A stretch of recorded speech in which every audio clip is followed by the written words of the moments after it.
लौकिक पूजाच आपली बरं का व्यवस्थित होत नाही. आता मानसिक पूजा कधी करायची विचार करा. लौकिक पूजेमध्ये असं सांगतात की देहाला जेवढी व्यवस्था लागते तेवढी देवाच्या पूजेची व्यवस्था असावी. यथा देहे तथा देवे बरं का सांगतात. आता आपण हिवाळ्यामध्ये गरम पाणी लागतो बरोबर, उन्हाळ्यात थंड पाणी लागतं. आता हिवाळ्यात आपण कधी देवाचा विचार केला का? आपण देव धुवत असताना याला थंडी वाजेल देवाला, असं कधी विचार केले नाही. आपलं घेतलं पाणी कुठलं की लगेच देव धुवायचं पहा. म्हणून आणि दुसरी गोष्ट, आपण खात असताना काही गोष्टी खातोय चांगली योग्य, देवाचा विचार केले का? आपली पोळी चांगली असते का देवाच्या नैवेद्याची? पटकन बोला.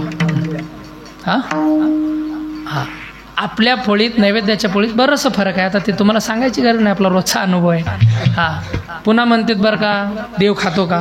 तुम्ही खाऊच घालत नाही, तुमची तयारीच नाही. तुम्ही नामदेव व्हा, आजही परमात्मा खायला तयार आहे.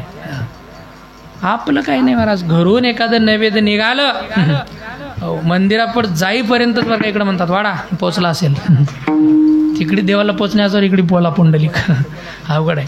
म्हणून मला काय सांगायचं आहे, पूजा करत असताना पूजा बघा, लौकिक पूजा कशी आहे ही पूजा. आता पूजेमध्ये गंध, अक्षता बरं का, फूल, फळ, हे सगळी विधी लागते महाराज. पूजा सगळी पूजा करावी लागते व्यवस्थित.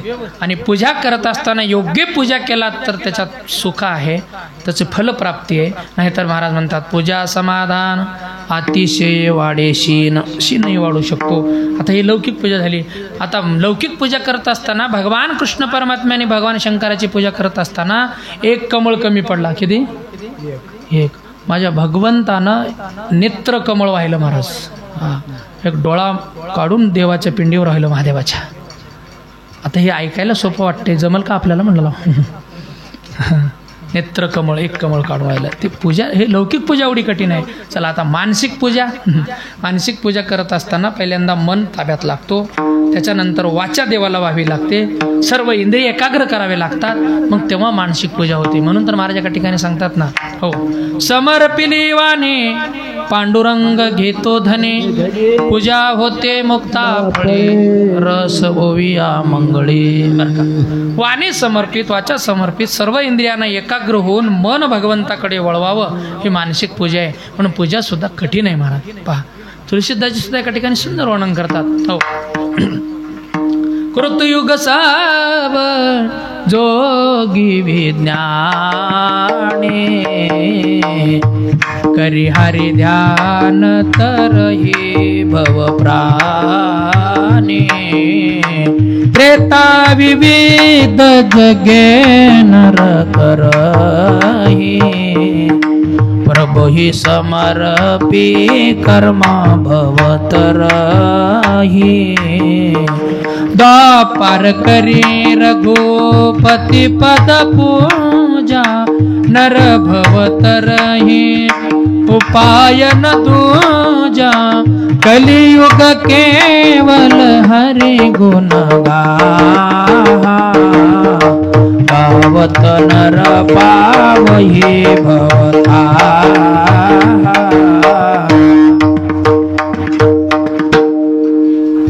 तुळशीदासजी वर्णन करतात, कृतयुग सब जोगी विज्ञानी, करी हरि ध्यान तरही भव प्राणे, त्रेता विविध जगे नर करही, प्रभु समर्पी कर्म भव तरहे, द्वापार करी रघुपती पद पूजा, नर भव तरही उपाय न दूजा.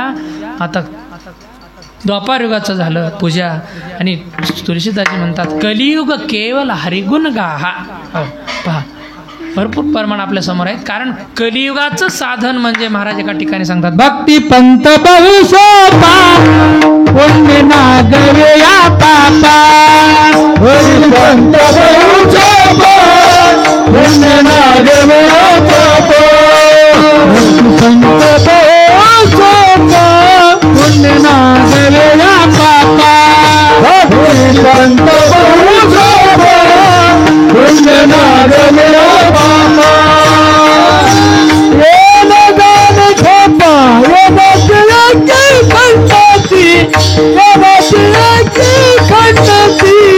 भक्ति पंत बहुसोपा, पुण्य नागवे या पापा, भक्ति पंत बहुसोपा, पुण्य नागवे या पापा.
जगद्गुरु तुकोबर म्हणतात कलियुगाचं साधन भक्ती पंत बहु सोपा पुण्य गव्या. मग काहो महाराज बाकीचे साधन नाही आहेत का? तुम्ही भक्तीच साधन निवडलं, भक्ती सोपी आहे. मला वाटतं बाकीचे साधनं आहेत, पण ते साधनं आपल्याला भगवंतापर्यंत पोहोचवतील याची गॅरंटी नाही आहे बरं का. महाराज सांगतात साधन करून सुद्धा आपण काळाच्या तावडी सापडू शकतो, साधन करून सुद्धा आपल्याला साध्याची प्राप्ती होईल याची गॅरंटी नाही. साधने घाली ती काळाची मुखी, गर्भवास शेकी न चुकती. पहा मला वाटतं साधनं बरेच आहेत, मी आता तुम्हाला सांगितले काही साधनं. हो त्याच्यामध्ये जप आहे, तप आहे, अनुष्ठान आहे, योग आहे, भरपूर आहेत महाराज. हो नाथ महाराज तर सांगतात जप तपानुष्ठान व्यर्थ कासया. होय आता जप करणंही सोपं आहे का हो? जप आता काही माणसं जप करतात. आता नवीन एक जप निघाले भाऊ, माळ चालू राहते, बोलणं चालूच राहते. हे कोणतं जप आहे मला आणि कळालंच नाही. चालू महाराज काय जप कशाला हो? माळ जपत असताना एका मनीला एकदा राम म्हणलं पाहिजे, एका मनीला एकदा विठ्ठल म्हणलं पाहिजे, एका मनीला एकदा देवाचं नाव आलं पाहिजे, कोणतंही नाव घ्या. पहा आता इकडं जप चालू राहते, माळ फिरवत फिरवत चहा झाला का, नाश्त्याला झाला का. पहा तर हे कोणतं जप आहे? माळ फिरवणं जप नाही महाराज, मुखानं चिंतन करणं जप आहे. महाराजाला विचारा तू का म्हणे जपा मंत्र त्रिअक्षरी सोपा. महाराज म्हणतात अरे जप कशाला म्हणायचं? भगवंताचं सतत नामाचं उच्चार करणं हे जप आहे. हो इकडं माळ चालू मुखानं दुसरंच बोलणं हे कोणतं जप आहे? म्हणून असं नाही, जप करणं सुद्धा कठीण आहे महाराज. जप बी सारखं देवाचं नाम करण्यासाठी पुण्य लागतं. हो सोपं नाही, सगळ्यांचं येत नाही. जे करूत म्हणले ते नाही, त्याचं येईना. कधी कधी त्याचं पुण्य बळकट असलं तर नको म्हणलं तरी परमार्थ घडत असतो. म्हणून जप. चला तप करणं सोपं आहे का? आता तपचर्या करतात, तपही अवघडच आहे महाराज, सोपं आहे का? पहा विश्वामित्राने किती तप केलं होतं, 60,000 वर्ष तप केलं. शेवटी तप करून सुद्धा एका क्षणामध्ये एका बरं का वासनेमुळं वाया गेले ते सुद्धा. म्हणून तप कठीण आहे. अनुष्ठान तेही कठीण आहे. अनुष्ठान करत असताना पहिल्यांदा काय करावं लागतं? एक टाईम जेवण करावं लागतं. किती टाईम? एक टाईम. त्याच्यानंतर अनुष्ठान करत असताना मग जेवण बंद, एक टाईम नाश्ता फक्त. त्याच्यानंतर नाश्ताही बंद, त्याच्यानंतर आता फक्त चहा, त्याच्यानंतर चहाही बंद, नंतर पाणी, त्याच्यानंतर पाणीही बंद, फक्त फळं खायचे, नंतर फळही बंद, झाडाचा पाला खायचा. पाहुनिया झाडे ओरबडोनी पाला, खाऊनी विठ्ठला आळवावे. पहा नंतर पालाही बंद, मग काय फक्त हवा शोषण करायची. हो पहा हे जमल आपल्याला? अवघड गोष्ट आहे महाराज. म्हणून भक्तिपंत बहु सोपा. अनेक साधनं आहेत. तुकोबराय म्हणले बाकीच्या साधनानं आपल्याला तिथंपर्यंत जाता येईल सांगता येते. करणंच अवघड आहे, जायचं काय विषय सांगा, शक्य आहे का? तर पंढरपूरला जात असताना अनेक जण वेगळ्या साधनानं जातात. परमात्मा पंढरपूरला जाणं आपलं साध्य आहे, देवाचं दर्शन करणं आपलं साध्य आहे. पहा देव साध्य आहे, पण साधन लागतं त्याच्यापर्यंत जाण्यासाठी. कोणी एस टीनं जातं, कोणी बरं का ट्रॅव्हल्सनं जातं, कोणी हो गाडीत जातं, कोणी आपल्या स्वतःच्या गाडीनं जातं. हो सगळ्यात लवकर कोण्या साधनानं पोचाल आपण? हां विमानानं. बरं का विमानानं पोचतो, पण आपल्याकडे ते नाहीच ना सुविधा सध्याला. मनानं जाऊन इथंच घरीच राहिलं तर कसं करावं? आपण इथंच हवं, मन जाऊन काय, मनही जावं लागतं, देहही जावं लागतं बरं का. हां पहा म्हणून स्पीड म्हणलं तर मला वाटतंय स्वतःच्या आपलं वाहन असलं की थोडं लवकर जातं असं मला वाटतं, आहे की नाही? कुठं थांबायची गरज नाही, आणि एवढ्या वेळात जातो म्हणजे की तेवढ्या वेळात आपण जाऊ शकतो. पहा मला वाटते प्रत्येकाचं साधन वेगवेगळं असलं, जरी आपला जायचं म्हणलं की मला वाटतं बरं चला पंढरपूरला जायचं आहे, आपण सरळ जर गेलो इथून उदगीर, लातूर, तुळजापूर, सोलापूर, पंढरपूर, काही माणसं म्हणले तिकडून जायना म्हणले, दुसरी कोण जाते इकडल्या मार्ग म्हणले, हां काही तिकडून येत्या म्हणले बिदरून. तर सरळ जाणारे नीट जातील का दुसऱ्या मार्गे जाणारे नीट जातील? हायवेनं गेलं तर लवकर आपण त्या वेळेत पोहोचू शकतो, आणि खराब रस्ता लागला की तिथंपर्यंत जायची गॅरंटी नाही. तसं मला वाटते कलियुगात हायवेनं जाणं म्हणजे भक्तीच्या मार्गानं जाणं हे हायवे आहे. मोडून या वाटा सूक्ष्म केला राज्यभार चाले, साधू संतांनी अनेक वाटाचं अवलंबन केलं, पहा ते वाटा मोडून टाकल्या आणि एकच असं राजमार्ग निर्माण केला, ते म्हणजे भक्ती. पहा, आणि ती भक्ती करत असताना निळोबारे सुद्धा एका ठिकाणी सांगतात, बाकीच्या साधनानं इथंपर्यंत आपण जाल याची गॅरंटी नाही, देवापर्यंत नाही, त्याच्या दारवंट्यापर्यंत सुद्धा जायची तुमची गॅरंटी नाही. निळोबारे सांगतात ना, नाना साधनाच्या केल्या खटापटा, परित्यान पवती याच्या दारवंटा, जानो जात जाणीव घाली वाढ फाटा, योग अभ्यास सिद्धी रोदिता ती वाटा, धन्य आनंदाची सापडली वेळ. सुंदर वर्णन करतात नाना म्हणले, नाना हे शब्द अनेक वचन आहे बरं का, नाना साधनाचं म्हणलं की सगळे साधनं आले त्याच्यात. परित्या नपवती याच्या दारवंटा, जाणो जाता जाणीव घाली वाढो फाटा, योग अभ्यास सिद्धी रोधी ताती वाटा. हो कुठंतरी ब्रेक लागणार हो, म्हणून महाराज सांगतात नाना साधनाचे वर्ग, योग अभ्यास सिद्धी धन्य आनंदाची सापडली वेळ. मला काय साधनं भरपूर आहेत महाराज, पण भक्तीच साधन. मग महाराजांना विचारलं का महाराज मग नेमकं आम्ही भक्ती कशी करावी? तुकोबारांनी सांगितलं भक्ती सोपी आहे, कळाली तर. तो का म्हणे सोपे आहे सर्व संतांचं बोलणं सहज आहे बाबा, पण बरोबर पुढं कुठतर बंधन आहेच. महाराज म्हणले भक्ती सोपी आहे, पण पुढचं बघा चरण, शहाणा तो धनी. तर कोण शहाणा? कोणाला वाटते मी येडाव? सांगा, वाटते का? येड्याला सुद्धा वाटणं मी येडाव म्हणून, प्रत्येकाला वाटतं, पण शहाणा कोण? शहाणा. आता मला वाटते आपण स्वतःला शहाणे समजणं वेगळं, पण दुसऱ्यांनी आपल्याला शहाणं म्हणणं याच्यात मोठेपणा आहे आपलं, आहे की नाही? पहा, आणि दुसऱ्यांना म्हणण्यापेक्षा साधू संतांनी जर म्हणलं हा शहाणा आहे, संपला. आता बाकीचे लोक म्हणतील नाही म्हणतील काही गॅरंटी नाही. पहा, महाराज म्हणले तो शहाणा कोण? तो का म्हणे जाणे आईशे दुर्लभ ते शहाणे. आता हे अभंग काढून पहा, कोण शहाणे आपल्याला कळलं. काय बहुता जन्मा अंती जोडी लागली हे हाती. जन्माला आल्यानंतर आपला जन्म पवित्र आहे, पुन्हा पुन्हा नाही आहे, म्हणून आपण साधू संतांना शरण जाऊन पांडुरंगाचं चिंतन करून परमार्थाच्या वाटेनं आरूढ आहे, स्वतः भक्तीच्या वाटेला लागलेला आहे. महाराज म्हणतात मनुष्य देहायसा ठाव धरी पांडुरंगी बहु खेला फेरा येथे सापडला थारा. एवढं जन जाणला ऐशे दुर्लभ ते शाने. एवढं ज्याला कळालं त्याला भक्ती सोपी आहे, आणि याचा विचार नाही केला हो, हे ज्याला कळत नाही त्याला भक्ती तो कठीण. पहा, सोपी आहे पण ते कळून घ्यावी लागते, त्याच्यावर निष्ठा लागते बरोबर का भक्ती करत असताना. म्हणून भक्ती तुकोबाराय म्हणतात काय नाही बाबा, फक्त संसारावरचं प्रेम इकडे वळवायचं म्हणे. हो, हेची तोर भक्ती आवडती देवा संकल्पावी संसाराची. तुकोबाराय म्हणतात हेची, सकारात्मक शब्द आहे बरं का, हेची थोर भक्ती आवडती देवा. देवाला कोणती? संकल्पावी माया, इकडचं प्रेम तिकडं वळवायचं. लोक म्हणतील महाराज तिकडचं इकडे येते का बघा म्हणजे संसारात, इकडचंच आहे ना. हा गुड गोष्ट आहे.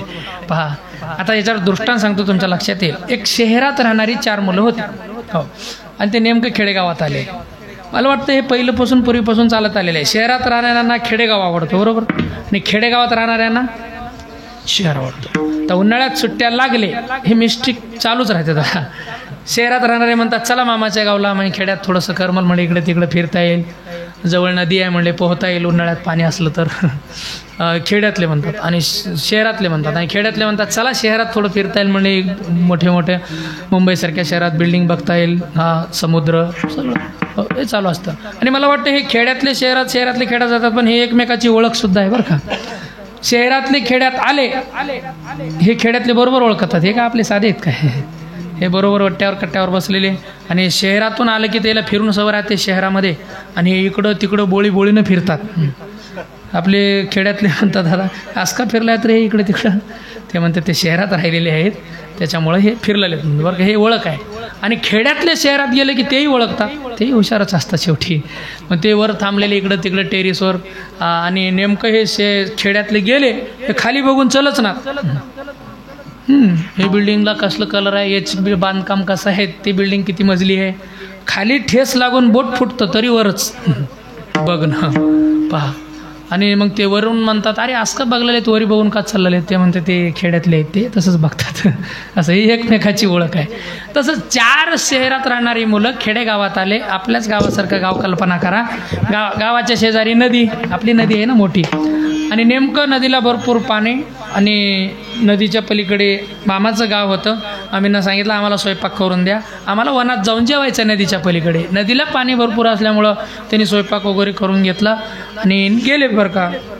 आणि नावाड्याला सांगितलं म्हणे पाणी भरपूर असल्यामुळं आम्हाला पलीकडे जायचं आहे. नावाडी म्हणला 10 रुपये तिकीट आहे, चौघाचे 40 रुपये दिले. नदीच्या पलीकडे गेले, जेवण वगैरे केलं. संध्याकाळचे 8 वाजले. एक जण म्हणला चला रे आपल्याला आता घरी जायचं आहे म्हणे परत. दुसरा म्हणला आपलं घर इथंच आहे. माणसं पैसे देऊन जेवण करून घर विसरतात, कसं काय विसरतात ते तुम्हाला माहीत आहे, मी तिकडे जात नाही आता पहा. आणि नेमकं दुसरा म्हणला नाही नाही घरी जायचं आहे. मग चला 8:30-9 वाजले आणि नदीपर्यंत आले. नाव दिसत होती, नावाडी दिसत नव्हता. ते म्हटले अरे नावाडी दिसत नाही ना, आता कसं जायचं म्हणले, पाणी नदीला भरपूर आहे, दोन्ही काठानं नदी भरून चाललेली आहे, कसं जायचं. एकटा म्हणला जाऊ दे म्हणे, नावाडी नसेल तर काय आपल्याला हाकता येत नाही का नाव, पहा हाकता येत नाही का. तो म्हणला काय हरकत नाही चला. 4ही मित्र तिथं त्याच्यात बसले नावेमध्ये आणि एकट्याने हाकायला सुरुवात केली. 2 तास हाकलं. 11 वाजले. तो म्हणला बसव आता आपले हात दुखतात म्हणजे तुम्ही बघा. दुसरा मित्राने हाकलं बरं का, 12-1 वाजलं. तिसऱ्याने 3-4, चौथ्याने हाकलं की 5-6-7 वाजले आणि तिकडून बरं का सूर्योदय होत होता. आणि ह्यांनी म्हणले रात्रभर चौघांनी नाव हाकले, हात दुखतात, सगळं शीन झालं म्हणले नाव हाकून. आणि म्हणले नेमकं नाव कुठं आली बघा म्हटले. बघितल्यावर बरं का सकाळ झाली, नाव तिथंच होती जिथं आहे तिथंच गुरुजी. हो नाव तिथंच होती. एक मित्र म्हणला अरे रात्रभर नाव हाकलो, नाव जाग्यावर कशी नेमकं. एकट्याने मागं वळून बघितलं, असंच झाड होतं आपल्या झाडासारखं आणि त्या नावेची दोरी ते नावाडी वाऱ्यानं इकडं तिकडं नाव जाऊ नये म्हणून ते झाडाला बांधून गेला होता लिंबाच्या. आणि रात्रभर हाकलाले. आता किती दिवस नाव हाकले याची पुण्यतिथी होईल, पण नाव जाईल का पहिलं तीराला, जाईल का, शक्यच नाही. दृष्टांत संपला. आता सिद्धांताकडे या. आपलं काय चाललंय, आपण सुद्धा बसलोत परमार्थाच्या नावेत बरं का पहा. आणि हातपाय हलीनं चालू आहे, पण दोरी बांधले संसाराच्या लिंबाच्या झाडाला, कडू संसाराच्या दोरी संसाराच्या झाडाला बांधले, हातपाय हलीनं चालू आहे. म्हणून आपली बी गाडी तिथंच आहे बरं का. आपण सुद्धा पहिले तीराला जाऊन भगवंतापर्यंत पोहोचू शकत नाही का, हो दोरी बांधली. पहा म्हणून तर जगद्गुरु तुकोबाराय म्हणतात भक्ती करत असताना संकल्पावी माया संसाराची बरं का बंधनच तोडणं पहा बरं का, आणि अशा सोडून देणं. आणि तेच खरं मला सांगतात ना, बंधनाचा तोड उफासा देव अशा टाकोनी नाही, तेच घेता सिरी होईल दुरी निज पंथ. तुकोबाराय म्हणतात नको ते वज डोक्यावर घेतल्यामुळं आणि काय होतं, होईल दुरी निज पंथ पहा. आणि आपल्याला वज व्हायची सवय लागली. हो वज कशाचं व्हा, रिकामं वज व्हावून उपयोग नाही महाराज पहा. पण वज व्हायचं असेल तर जे सत्य आहे ते वज व्हायला पाहिजे. पण मला सांगायचं आहे, तुकोबाराय म्हणतात आम्ही भक्ती करत असताना आम्ही सुद्धा संसारातच राहिलोय. आणि भक्ती हेच साधन निवडलं का, भक्ती हे भगवंताला प्रिय आहे पहा. भक्ती करण्याच्या अगोदर सुख आहे, करत असताना सुख आहे, आणि शेवटला सुद्धा सुख आहे. महाराज एका ठिकाणी सांगतात तुका म्हणे भक्ती सुखरूपाती अंती, सुखरूपाती अंती, सुखरूपाती अंती,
भक्ती सुखरूप आदी अंती. सुरुवातीला सुख देणारी भक्ती आहे, करत असताना सुख आहे, शेवटला सुद्धा त्याचं रूपांतर सुखातच आहे.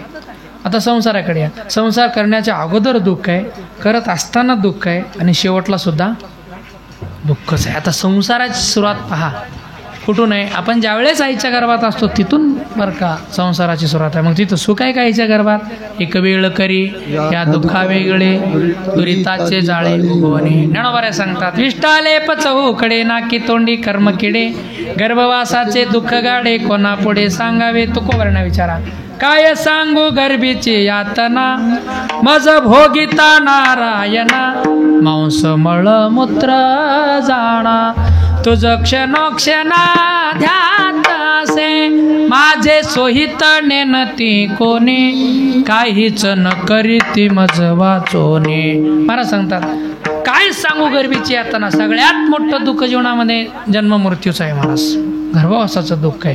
पहा म्हणून संसार अगोदर दुःख. चला जन्माला आल्यानंतर सुख आहे का. दुःख बांधवडी सुखाचा विचार नाही कोठे. सुख नाही कोठे, भरपूर प्रमाण आहेत. संसार दुःख मूळ चौकड इंगळ विश्रांती नाही कोठे. रात्रंदिवस तळमळ काम करू लोभशून्य पाठी लागले वडाळ कवणा मी शरण जाऊ दृष्टी देईल. हो सर्वांगानं दुःख आहे. चला शेवटला दुःखच आहे ना. मला वाटतं झाडच लिंबाचं असेल तर आंबे शोधून कसं भेटतील. संसाराचं रूपांतरच असं आहे महाराज, ज्याच्यात काहीही नाही सार त्याचं नाव संसार. पहा दुःखच रूप आहे ते, ठाऊकचे आहे संसार दुःख. हा महाराज काय शब्द आहे, ठाऊकचे आहे संसार. चित्तीसीन त्याचा वाहू नये. तुम्ही म्हणताल का संन्यास घ्यावा का. बिलकुल करा, संन्यास घ्यायचा नाही. सुखे महाराज काही ठिकाणी संसार दुःखाचा म्हणतात, काही ठिकाणी म्हणतात सुखे करावा नसंडावे दोन्ही वार. दोन्ही म्हणजे कोणतं, सोमवार मंगळवार नाही बरं का. अर्थ वेगळा करू नका, शब्दार्थ घेऊ नका, लक्षार्थ घ्या. हो नसंडावे दोन्ही वार. दोन्ही वार म्हणजे आषाढी कार्तिकी विसरू नका.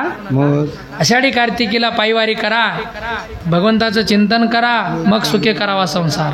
नसंडावे दोन्ही वार. दया क्षमा घर चोजवीत येतील. दया क्षमा तुमच्या घरी येतील आणि दया क्षमा जिथं आलं तिथं देवाचं वास्तव्य आहे. दया क्षमा शांती तिथे देवाची वसती. हा पहा म्हणून हे कशानं प्राप्त होईल. आपण जर व्यवहारात राहून संसारात राहून हे केलो तर सुख आहे महाराज. हो महाराज सांगतात, नाहीतर सगळं संसार दुःखाचा आहे. पण महाराज म्हणतात त्याच संसारात राहत असताना आम्ही संसाराचा विचार कधी केला नाही बाबा. हो संसाराच्या नावे घालून संसाराच्या नावे घालून संसाराच्या नावे घालून संसाराच्या नावे घालून संसाराच्या नावे घालून संसाराच्या नावे घालून संसाराच्या नावे घालून संसाराच्या नावे घालून वाढता पुण्य धर्म केला वाढता पुण्य धर्म केला हरी भजनी हे भगवनी दे दादा हरी भजनी हे भगवनी दे दादा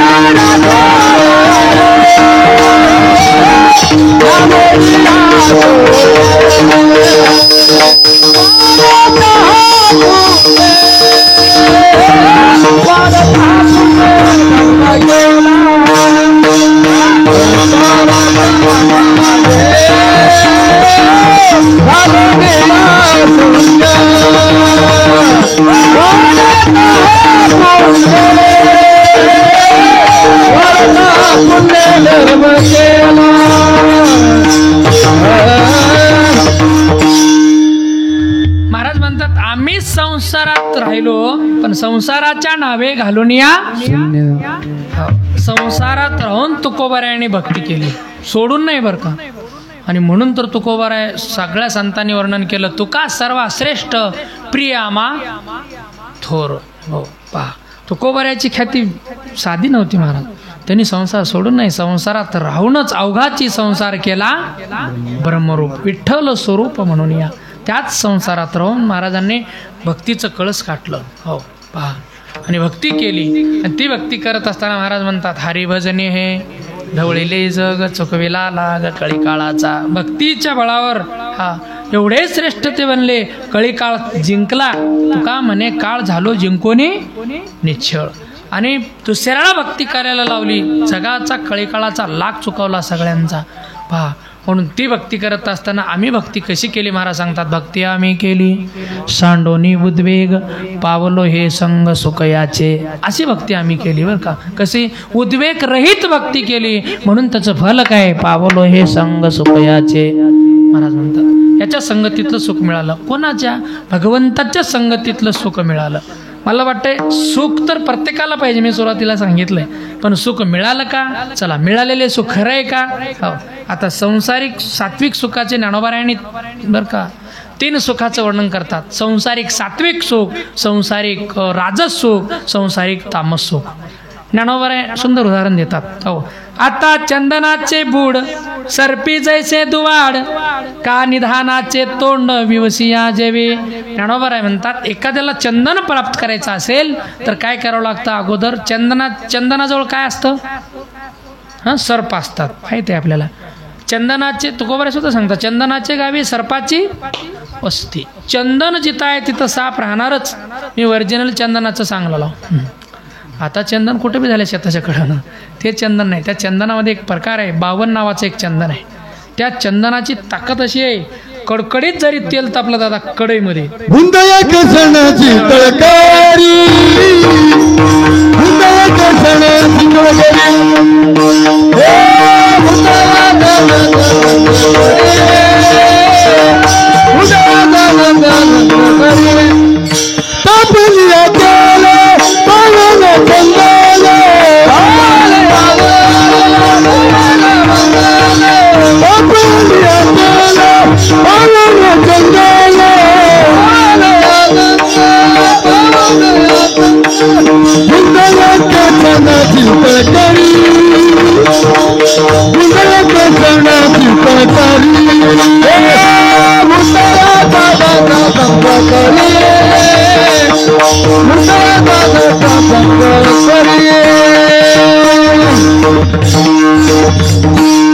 महाराज सुंदर वर्णन करतात. तापलिया त्याला 52 चंदन बुंद एक क्षण शीतळ करी. एक थेंब टाकला तर सगळं तापलेले उकळी आलेले तेल थंडगार होतं.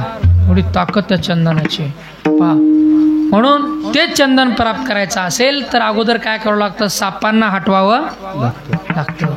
तर सापांना हटवणं सोपं आहे का? तुम्हाला चंदन पाहिजे का? हां, पाहिजे. सापांना हटवणं जमतं का? आणि एखादा जर सापानं हटवत असताना ते काही साधी नसतं. साप बघितलं कीच आपलं काय घाम फुटतं लगेच. हां, आणि ते साप अनेक विषारी साप असतात चंदनाच्या भोवती. चंदन प्राप्त करायचं असेल तर सापांना हटवावं लागतं. सापांना हटवीत असताना सापे ज्याशी खावे त्याने प्राणाशी, असंही होतं कदाचित. सर्पदंश झाला तर आपण मरू सुद्धा शकतो. पहा, एवढं कठीण आहे ते. अगोदर कठीण, नंतर चांगलं. हे संसारिक सात्विक सुख आहे. ज्ञानोबाराय दुसरं उदाहरण देतात, का निधानाचे तोंड विवसिया जेवी. हो, महाराज म्हणतात, एखादा धनाचा हंडा आहे, ते जर प्राप्त करायचं असेल तर काय करावं लागतं? भूतांना हटवावं लागतंय. ते जे मागतंय ते द्यावं लागतंय. कधी मागले का आपल्याला? आपल्याला मागना आणि मागल्यावर तुम्ही दुसऱ्याला सांगायच्या लायकीचे आपण राहत नाही. बरेच माणसं म्हणतात, आमची घर चिरलाले म्हणतात असं उभं बरं का. इकडे सांत पडली म्हणते, संध्याकाळी काही की घरात वाजलाले धडधड करले म्हणते. हेनच फिरतंय भूत फिरले आणि आम्ही वाजलाले म्हणते बरं का. कधी बी उठून फिरायचं उभं. आता हो, काय म्हणतात, बोललाले हो मला येतो म्हणलाले म्हणतात. बोलला आणि ते बोलल्यावर तू दुसऱ्याला बोलायच्या पात्रतेचा राहिनास आता. ते बोलल्यावर पागल होतात महाराज बरेच माणसं, हे धन धन म्हणून. लक्षात घ्या. म्हणून आहे बरोबर आहे, पण त्याची आहुती द्यावं लागतं. आणि एखादं धन प्राप्त करत असताना त्याची आहुती देत असताना माणूस पागल सुद्धा होऊ शकतो. पहा, कठीण आहे ना. सोपं आहे का धनाचा अंडा प्राप्त करणं? त्याला सुद्धा भाग्य लागतं. आणि प्राप्त होऊन सुद्धा ते नशिबात राहिलं तर ते तुम्हाला पचतं. महाराजांचं प्रमाण आहे ना, धन आभाग्या सर्प विंचू दिसे. हा, एकाला सोनं दिसतंय, दुसऱ्याला सर्प दिसतंय, तिसऱ्याला विंचू दिसते. प्रारब्ध आहे, प्रारब्धेची जोडे. हा, हे प्रार्थ लागतं, त्या लक्षात घ्या. पण मला काय सांगायचं आहे की हे कठीण अगोदर, नंतर चांगलं. हे संसारिक सात्विक सुख आहे. साप चंदनाचं उदाहरण ज्ञानोबा आहे, दुसरं धनाचं उदाहरण देतात. आणि ज्ञानोबा आहे संसारिक राजस सुखाचं वर्णन करतात. ते सुख सुद्धा खरं आहे का? राजस सुखामध्ये ज्ञानोबा आहे पुन्हा 2 गोष्टीचं वर्णन करतात. का अधिकारी रिगता गावो, होय जैसा उत्साहो, कारिणावरी विवाहो विस्तारिला. एखादा अधिकारी मंत्री आपल्या गावाला यायचा असावं, सगळे लोक एकत्रित येऊन बरं का पट्टी करावी. अधिकारी गेल्यानंतर हिशोबा करता भांडणं लागावी. हे संसारिक राजस सुख आहे ज्ञानोबा सांगतात. किंवा एखाद्या मुलीच्या बापानं कर्ज काढावं लग्नाला, तालुक्याला जेव घालावं आणि आयुष्यभर कर्ज फेडत राहावं, तसं संसारिक राजस सुख आहे.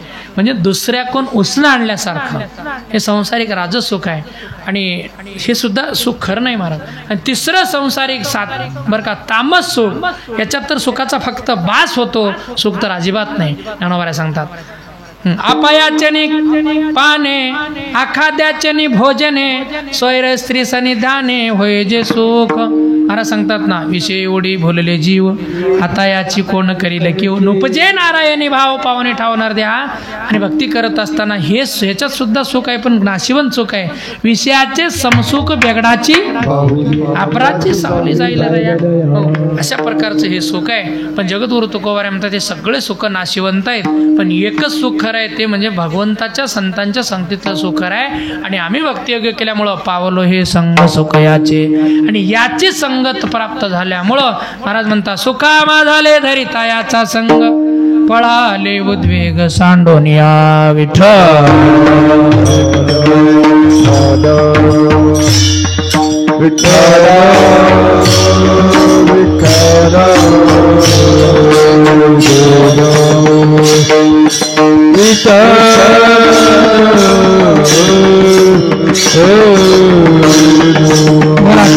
भजन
Oh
भक्ती आम्ही केली सांडोनी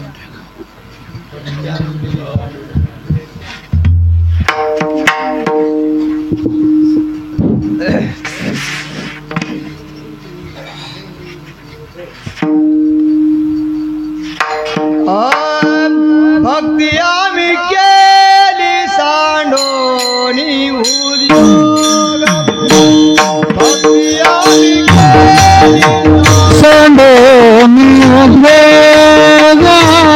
भक्ती आम्ही केली सांडोनी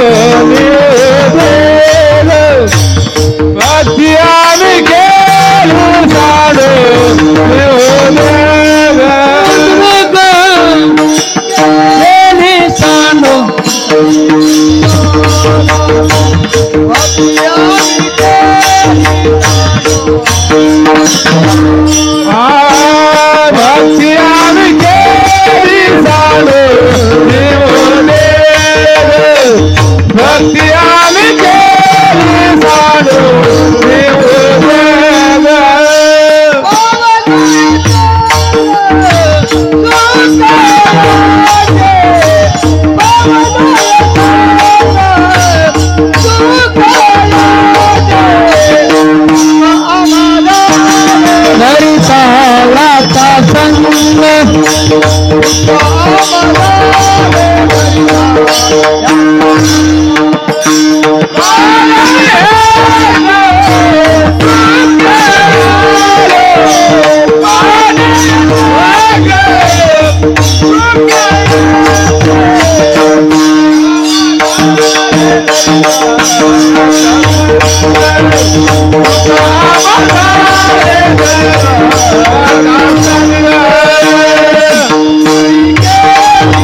भक्ती आम्ही केली सांडोनी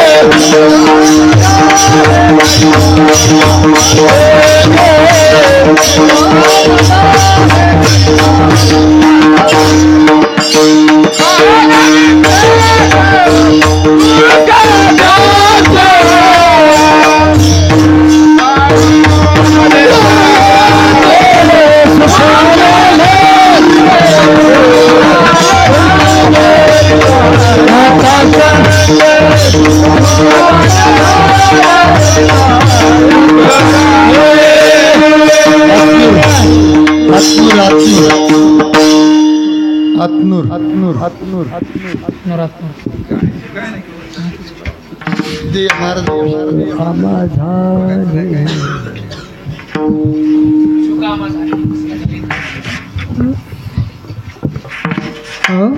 धरतायाचा सुंद सुकामा झाले धरतायाचा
धाम झाले धरी तायाचा संग पळाले उद्वेग सांडोनिया. महाराज म्हणतात आम्ही भक्ती करत असताना कशी केली भक्ती? आम्ही केली सांडोनी उद्वेग पावलो हे संग सुखयाचे. याची भक्ती करत असताना योग्य भक्ती केल्यानंतर याची संगत प्राप्त होते. श्रीमद भागवतामध्ये सुद्धा वर्णन आलेले. गोपाळांनी गवळणीने भक्ती केली, त्यांनी सुद्धा संसारात राहायचे पण त्यांच्या देहानं संसार, चित्तानं परमार्थ. आता आपलं कसं आहे? आपलं देहानं परमार्थ, चित्तानं आपला अनुभूती आहे की नाही? आपलं देह फक्त परमार्थात आहे, चित्त संसार. गोपाळांचं गवळणीचं तसं नव्हतं महाराज. हो, तिकडंच त्यांचं चित्त विजलं होतं, त्यांचा विषयच परमात्मा झालेला होता. सांगतात ना, एक विषय तो सकळाचा हरी, त्यांच्या आवडीने आवडी तरी, अंध बहिर हे प्रेत लोकाचारी, त्यांची कीर्ती गायली पुराण तरी हो, आपणासी तरी दीन. त्यांचा विषय परमात्मा आहे, आपला विषय संसार आहे. आणि गोपाळ गवळणी कामधाम करायच्या पण लक्ष कोणाकडे होतं? भगवंताकडे होतं. ज्ञानोबा सांगतात ना, वेदले ओ मन तयाची कोणी अनुन विसंबे हरे जगत्र जीवन. भगवंताकडे त्यांचं चित्त वेधलं होतं. हरिणे माझे हरिले चित्त. आणि भक्ती करत असताना गोपाळांची गवळणीची भक्ती कशी होती? चिंता रहित, आशा रहित, उद्वेग रहित भक्ती त्यांची होती. पण भगवंताच्या संगतीतलं सुख प्राप्त झालं होतं त्यांना. हो, जे सुख ब्रह्मदेवाच्या स्वप्नात नाही ते सुख गोपाळांना, गवळणीला, वासराला, गाईला होतं त्या गोकुळामध्ये. म्हणून तर ज्ञानोबा एका ठिकाणी सांगतात ना, गोकुळच्या गवळिया, गोकुळच्या गवळिया, गोकुळच्या गवळिया, गोकुळच्या गवळिया, गोकुळच्या गवळिया, गोकुळच्या गवळिया, गोकुळच्या गवळिया. गोपी गोधना सकला, गोपी गोधना सकला, गोधना सकला, गोपी गोधना सकला, गोपी गोधना सकला, गोपी गोधना सकला, गोपी गोधना सकला, गोपी गोधना सकला, हरि सुख पावले रे, गोपी गोधना सकला, हरि सुख पावले रे.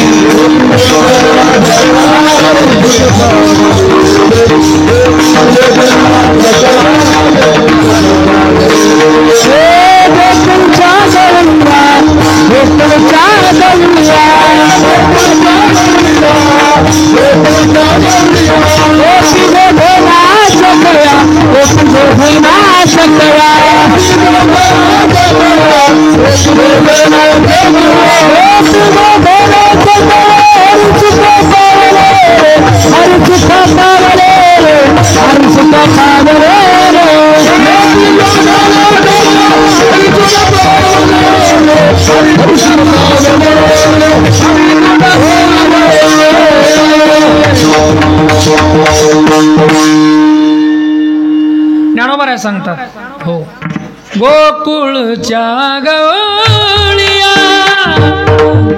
गोपी गोधना सकला. हो, काय झालं? हरी सुखा पावले रे. कोण कोण? गोकुळच्या गवळिया, गोपी गोधना सकळा. गोधना म्हणजे गाई, गोपी, गोपाळ, सगळ्यांना सुख प्राप्त झालं. किती सुख होतं. मला वाटतं ते संसारात राहायचे पण भक्ती करत असताना चिंता रहित, आशा रहित, उद्वेग रहित भक्ती त्यांची. म्हणून जगाच्या भगवान कृष्णाच्या संगतीतलं सुख, जगाच्या मालकाचं सुख त्यांना प्राप्त झालं संगतीचं. याची संग सहजासहजी मिळणार नाही महाराज. ते सांगतात ना, नये योगिया ध्याना रे, तो सांगा ते आमुचा गाना, वैकुंठीचा राणा रे, तो सांगा ते आमुचा गाना रे. हे काही कोणालाही मिळते काय? अरे योग्यांच्या ध्यानात येत नाही, ज्ञानी लोकांच्या स्वप्नात येत नाही, तो परमात्मा गोपाळांच्या सोबत उष्ट खायचा. गवळिया चित्ता कपिरे, हा त्यांच्या समागमात राहायचा. कारण त्यांनी भक्ती अशी केली होती योग्य. पहा, गवळणी काम करायच्या महाराज, पण लक्ष त्यांच्याकडे असे म्हण हे गोविंदी देह काम करीव ही त्यांची अवस्था. आणि गवळणी व्यवहारासाठी पोटासाठी म्हणून त्यांचा व्यवसाय होता कोणता? दही दूध तूप लोणी. मथुरेच्या बाजारला घेऊन जायचे. हा, आणि बाजारला घेऊन गेला असताना महाराज दूध घ्या तूप घ्या लोणी नाही, गोविंद गोविंद घ्या कोणी दामोदर गोविंद घ्या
गवळण गोरस म्हणो विसरली, लोणी घ्या भाऊ तूप घ्या दूध घ्या हे सगळं विसरले. गोविंद घ्या दामोदरो घ्या. पहा काय आनंद होता त्यांच्या जीवनामध्ये बघा. आणि तवतव हसती मथुरेच्या गे, बाकीचे लोक हसायला लागले बाजारातले. अरे गोविंद घ्या तूप घ्या, कसा आहे तुझा गोविंद, कसा किलो आहे, दामोदर कसा किलो आहे. तर हसत होते. का हसत होते? मला वाटतं हसणाऱ्याचा विषय संसार होता, जे गोविंद घ्या म्हणणाऱ्याचा विषय परमात्मा होता. त्यांनी संसारात राहून त्यांनी बरं का त्यांना देवाचं वेड लागलं होतं, आणि बाकीच्यांना परमार्थात राहून संसाराचं वेड होतं, म्हणून हसत होते. हसत का होते? त्यांचा विषय देव होता, यांचा विषय संसार होता. मला वाटते विषयांतर झालं की तिथं हसू येतं माणसाला. पहा, आणि तवतव हसती मथुरेच्या गे, पण ते हसत होते म्हणून यांना काय वाटत नव्हतं. तू का म्हणे हसे जर नाही कान ते ठाई, कोणी हसो कोणी निंदो कोणी वंदो. बरं का, त्यांचा धंदाच होता. दिन रजनी हाची धंदा गोविंदा पवाडी संकल्पिला दिन रजनी हाची धंदा, दुसरा त्यांचा व्यवसायच नव्हता महाराज. बरं का, गोविंद गोविंद म्हणा लागली या छंद, मग गोविंद ते काया भेद नाही देवा तया. असा आनंद त्या गवळणीचा. एवढाच नाही, मग गोविंद घ्या दामोदर घ्या, लोकांनी म्हणायचं कसा किलो आहे म्हणायचं. भगवंतानं काय केलं महाराज, त्यांच्या जे कावडी होत्या त्यांच्या डेऱ्यातलं लोणी खाऊन टाकलं देवानं, आणि छोट्या छोट्या मूर्त्या होऊन त्या डेऱ्यात जाऊन बसला. होय भक्ती केला तैसा पूर्वी धरावी ते इच्छा. कारण भगवान परमात्मा भक्तांची इच्छा पूर्ण करत असतो. जशी इच्छा तसा देव होतो. आणि छोट्या छोट्या मूर्त्या होऊन डेऱ्यात बसला. खरंच ते डेऱ्याचं बरं का तोंड सोडलं, कापड सोडल्यानंतर दूध नाही तूप नाही लोणी. लोक म्हणाले दूध द्या लोणी द्या, आता कुठं लोणी. यांनी गोविंद घ्या तू दही घ्या बरं का, दामोदर घ्या कृष्ण घ्या म्हणायला लागले. भगवान लोणी खाऊन टाकला, छोट्या मूर्त्या होऊन बसला. सुंदर मूर्त्या डेऱ्यातून बाहेर निघायला लागले.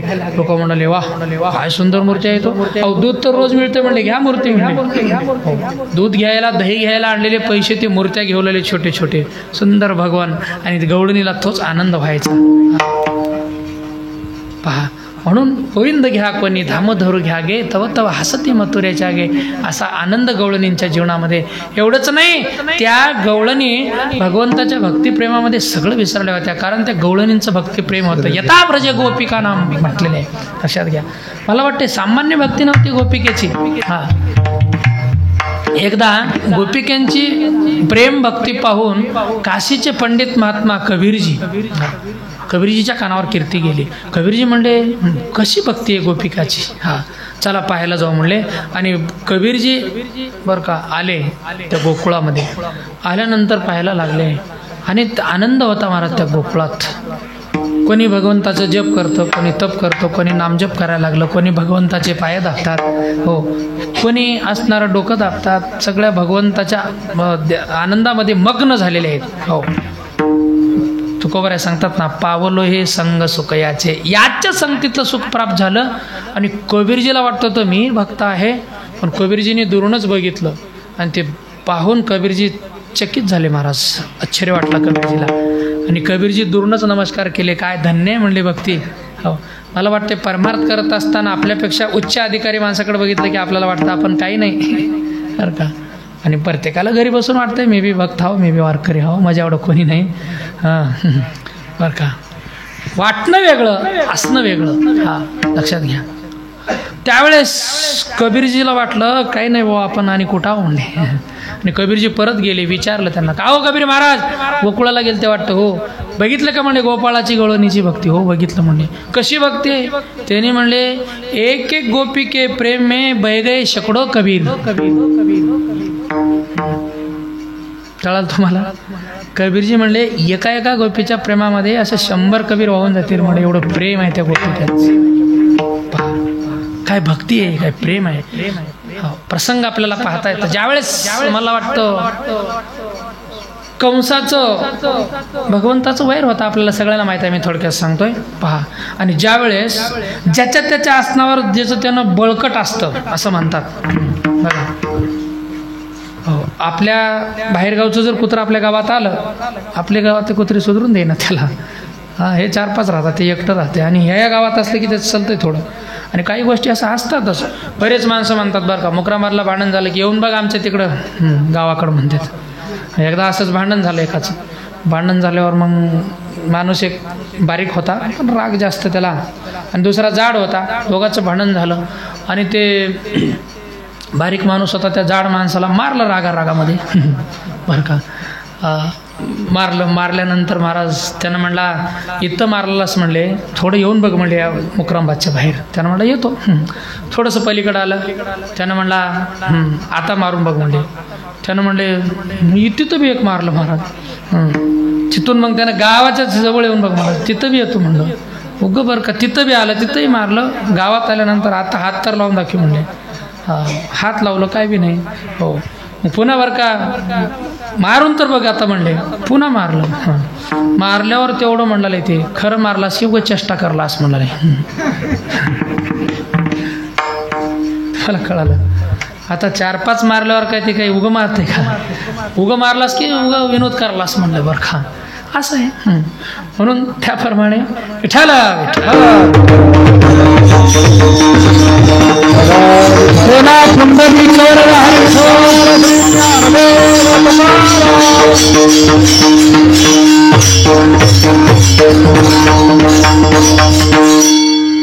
भागवतात सुंदर उदाहरण आलेले आहे. ज्यावेळेस भगवंताला गोकुळातून आणायचं होतं मथुरेला, आणि त्यावेळेस बरं का नाथ महाराज सुंदर वर्णन करतात. आणि कोणाला पाठवावं देवाला आणायला, देवाचा विश्वास कोणावर आहे. मला वाटतं आजही एखाद्या आपल्याला मंत्र्याला आणायचं असलं, मुख्यमंत्र्याला, कोणाचंही जमना महाराज. लोक म्हणतात बघा हो कोण लिंक लागते म्हणतात. बरोबर आहे की लिंक कोणी लागते बघा, कोण येतील बघा, त्याच्या पक्षाचं कोण आहे, जवळचं संपर्कातलं कोण आहे, लिंक लावतात माणसं. बरोबर. हां, तेही फोन केलं की 100% साहेब येतात. असं एक असतं. तसं कोणावर विश्वास जास्त आहे विचार केलं त्याने. म्हणले आपल्यावर तर विश्वास करू शकत नाहीत कारण ते विरोधी पक्षाचे आहेत.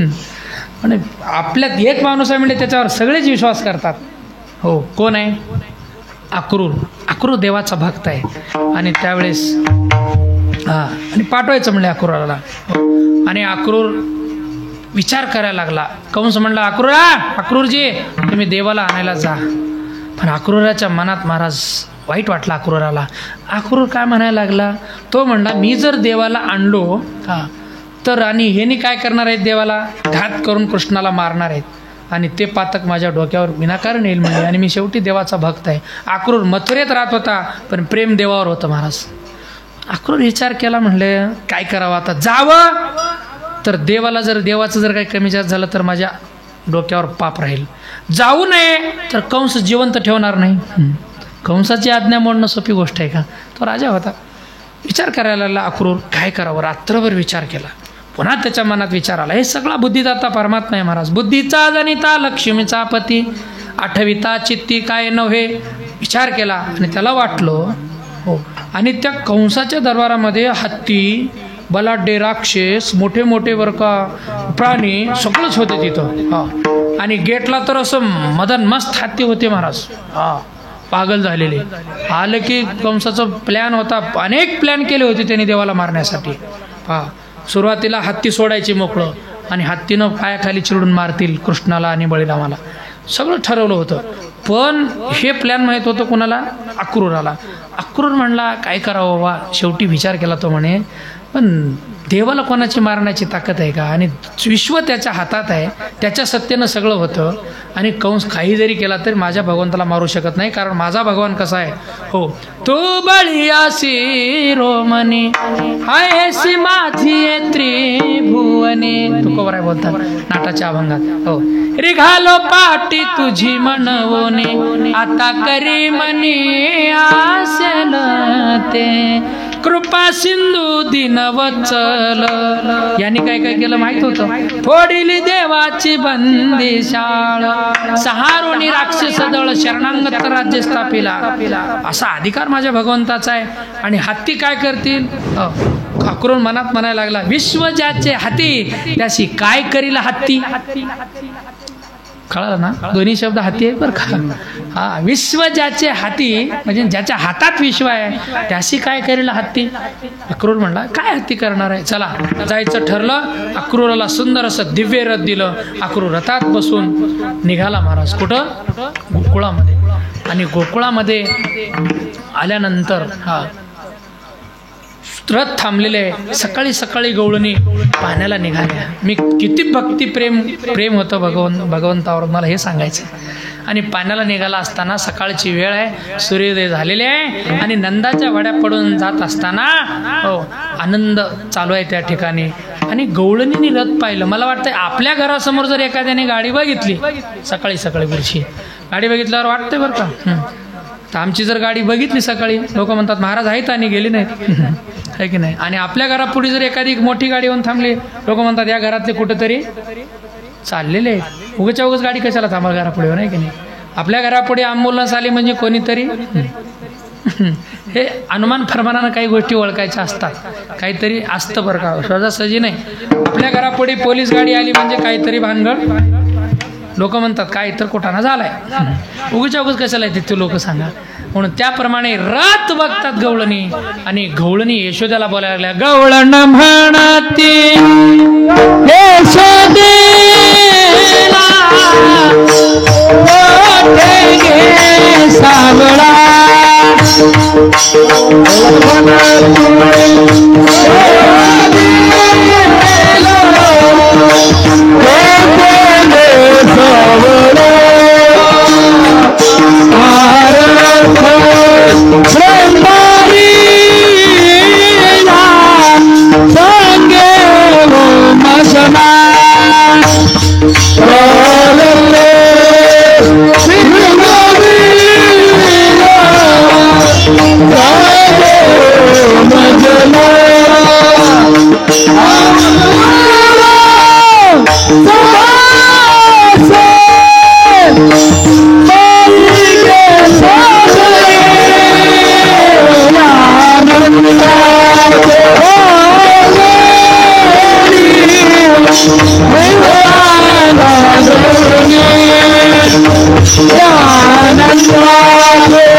Yeah.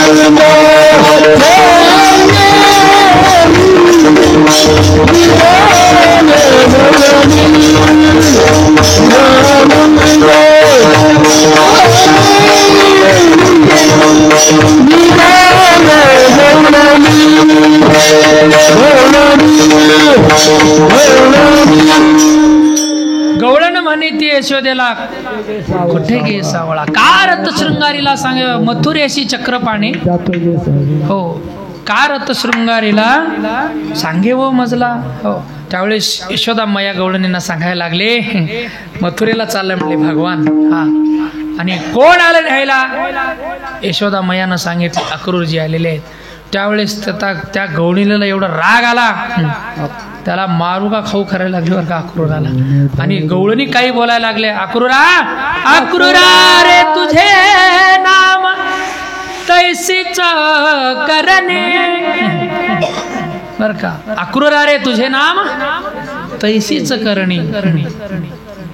चले सांगायला लागले तुझं नाव तसंच आहे आणि तुझी हा तुझ्या नावासारखी करणे आहे बाबा. का घात करू आलासी वैदीच्या सकळा अवधीसी सकळा, अक्रूरा रे तुझे नाम तैसीच करणे, नंदाच्या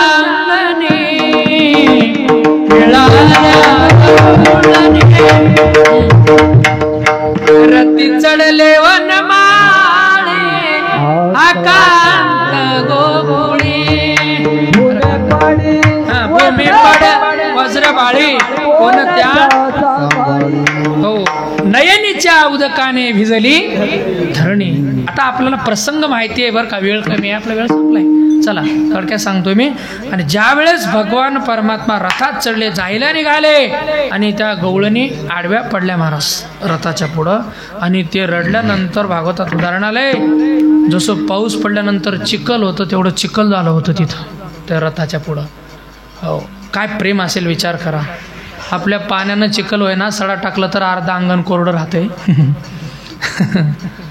बरं का. सासूबाई म्हणते इकडे कोरडंच दिसला लय, तिनं म्हणते पाणीच नव्हतं सासूबाई काय करू. हां सडा टाकून अंगण भिजना, पाऊस पडलं तर हे होय ना, रात्रभर पाणी देऊन अर्ध शेत कोरडं पाणी वळाला. पण काय गवळणींचं प्रेम होतं, पाणी नव्हतं, डोळ्यातल्या अश्रूनच चिखल झालं महाराज. काय प्रेम असेल, किती रडले असतील ते. हो रथावर रथाच्या पुढं झोपल्या आणि मग ते गवळणी बोलायला लागले, अक्रूरा तुला देवाला नेऊ देणार नाही आम्ही, जर तुला न्यायचं असेल तर आमच्या वरून तुला रथ न्यावं लागेल, पहिला आम्ही मरणार, हा मग तुला देवाला नेता येईल, जिवंतपणी तर आम्ही देवाला नेऊ देणार नाही. याला म्हणायचं भक्तिप्रेम. हा आणि एवढा आनंद ते भगवंताच्या संगतीत भोगत होते. त्यांनी जीवनात काय केलं महाराज सांगतात, भक्ती आम्ही केली सांडोनी उद्वेग पावलो हे संग सुख याचे. हा याच्या संगतीतलं सुख आम्हाला प्राप्त झालं. कशामुळं आम्ही भक्ती योग्य केली ना, मग याची संगत प्राप्त झाल्यामुळं सुखामा झाले धरिता याचा संग. याच न्यायानं तुकोबा म्हणतात आम्हाला सुद्धा याच्या संगतीतलं सुख प्राप्त झालं. हो सर्व सुखले आलो सर्व अलंकार आनंदे निर्भर डोलत असो. मग अशा गवळणी असे गोपाळ सतत भगवंताच्या सानिध्यात राहायचे महाराज, भगवंतावरच प्रेम करायच्या. त्या न्यायानं महाराज म्हणतात आणि एवढं सुख जीवनामध्ये जे प्राप्त झालं, महाराज म्हणतात तुका म्हणे सुख बहु झाले जीवा घडली या सेवा विठोबाची. एवढं सुख प्राप्त झालं त्याचं कारण महाराज सांगतात आमच्याकडून पांडुरंगाची विठोबाची निष्काम सेवा घडली म्हणून तुका म्हणे सुख बहु झाले जीवा. आणि ते सुख आम्हाला प्राप्त झालं, याच्या देवाच्या संगतीतलं ते सुख नित्य आहे. हो नित्य नित्य जोडे तेची साथ. संगती पंगती देवासवे आम्हाला संगतही भगवान कृष्णाची प्राप्त झाली आणि पंगतही त्याचीच प्राप्त झाली. ते संगत आणि पंगत सप्त्यापुरती नाही, आपली संगतही सप्त्यापुरतीच, पंगतही काला झाला की संगतही नाही पंगतही नाही. त्यांचं तसं नव्हतं, ज्या भगवंताची जगाच्या मालकाची संगत त्यांना प्राप्त झाली भक्तीमुळे, आणि ती संगत पंगत महाराज म्हणतात नित्य होती. नित्य नित्य जोडे तेची साथ. आणि याचं कशामुळं झाली, घडली या सेवा विठोबाची. सुखामा झाले धरिता याचा संग पळाले उद्वेग सांडोनी हा ज्ञानेश्वर.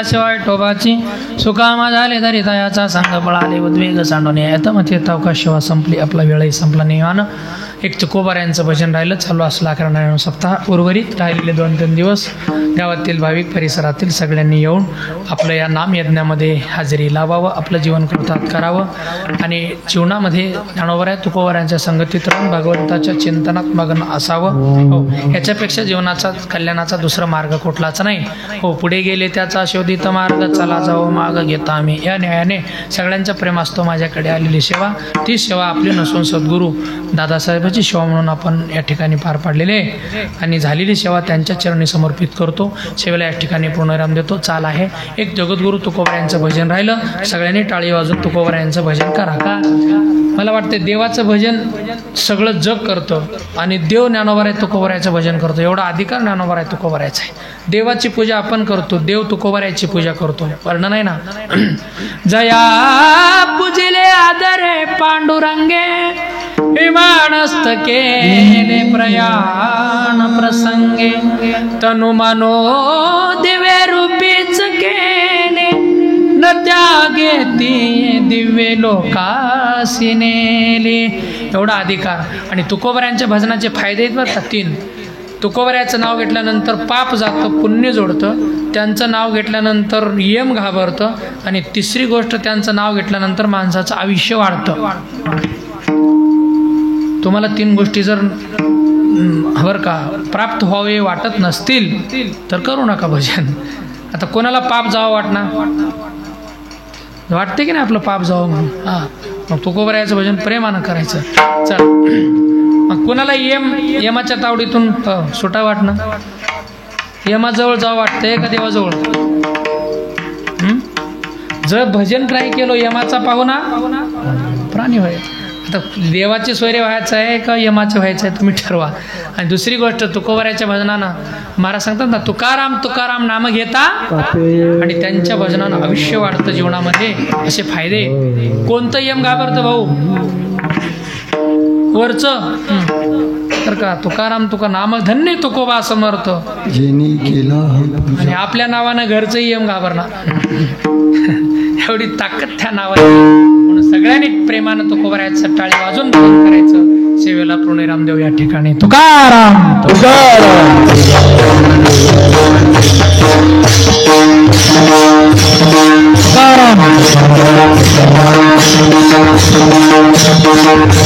तुकाराम बोला पुंडली करदारेश्वर ज्ञानदेव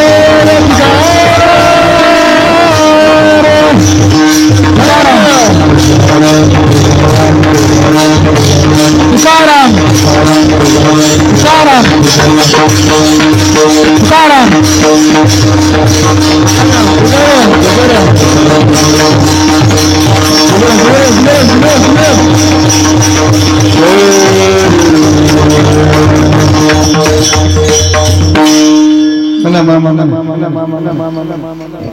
दुर्पद बिल्लाळी म्हणा पटकन का म्हणे सुख बहु झाले जीवा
हरितायाचा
झाले जीवा घडली या सेवा विठोबाची सुखामा झाले धरितायाचा संग पळाले उद्वेग सांडोनिया आता मात्र तावका झालेली सेवा सद्गुरू दादासाहेबाच्या चरणी समर्पित करून मी सेवेला इथंच पुनराम देतोय किंबहुना तुमचे केले धर्म कीर्तन सिद्धी नेले ते तमाजे जे ओरले पाये गबण बायाच्या प्रसादे काही बोलिलो विनोदे मला क्षमा करणे संती नो हे अंगभूत युक्ती नो हा उपदेश तुमचे बडबडिलो शेष तुमचे कृपेचे पोसणे जन्म जन्मी तुका मने विठ्ठल जय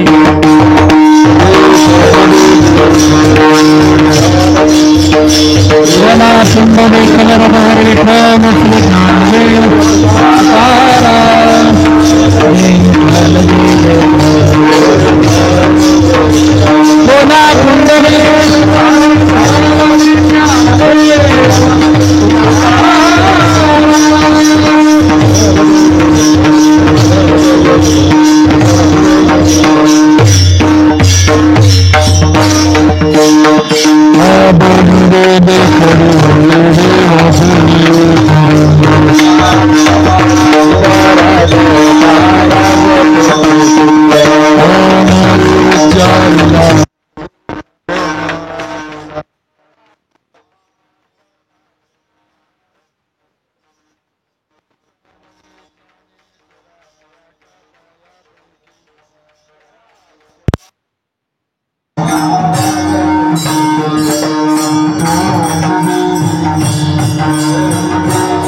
Thank you.